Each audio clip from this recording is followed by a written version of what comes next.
This video provides a short overview of the Catsnap workflow.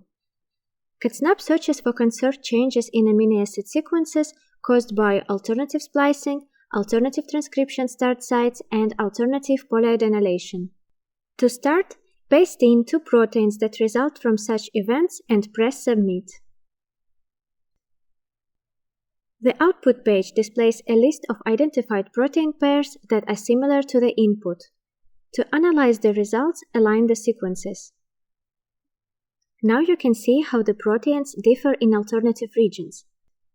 You can also delete unwanted sequences, realign the results, and save the displayed alignment. You can view the exon intron structures of the aligned protein sequences by clicking on Structure. You can change the number of sequences that are aligned and displayed. The pairs identified by Catsnap can be downloaded by clicking Download Sequences.